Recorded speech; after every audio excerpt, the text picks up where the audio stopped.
This property has been personally mine since 2010, and actually the property that the pipeline is going across is still owned by my father in the majority. Up on the farm, Daddy? Mm-hmm. So we have had this in our family since the 1940s, I believe.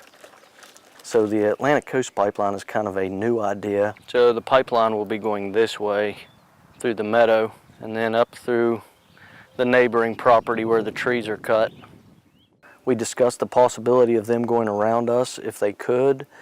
Ultimately, it was in their best interest to use our property, and they made it in our best interest to use our property as well. Fortunately, we were still able to utilize the surface for agriculture, which is mainly what we use it for with farming and raising beef cattle. So other than that, it was more a matter of coming to terms on price for the easement.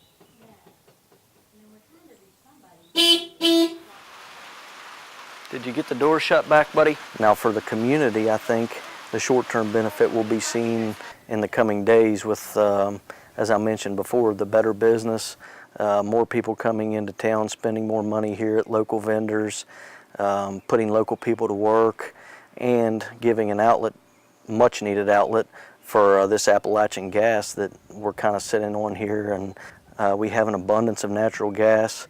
We don't have an abundance of pipeline to move that natural gas. The Chinese have a saying that says, short-term gain, long-term pain. And that's exactly what's going to happen. I never thought about owning a campground, ever. But it was fun putting it in. You know, I've met a tremendous amount of people, and I think the people that want to travel need a place. I get 5 or 6 calls a day from pipeliners that want to stay here for a year or so, and we're not letting them in.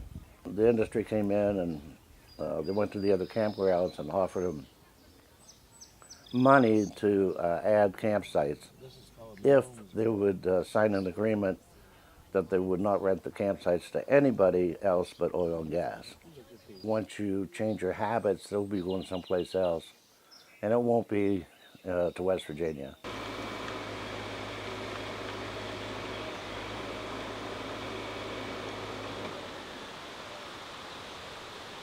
Actually, I think it's a pretty impressive little place. I have 2 acres, and most of it's for the most part, very flat. It's a really desirable piece of property in the area.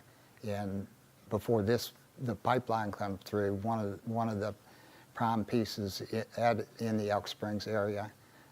It's almost looks like a park when you're actually down there looking at it, and it's sort of heartbreaking to, you know, we don't feel comfortable living this close to the pipeline. It's coming off of a 4,000-foot mountain into a narrow valley, which our home is located, and then going up another 4,000-foot mountain. Everybody that we've had look at it so far has actually backed out of the sale. I think they really want to wait and see what happens, and you know, before anybody makes any decisions. So it's going to be hard to sell it at this stage till the construction is complete.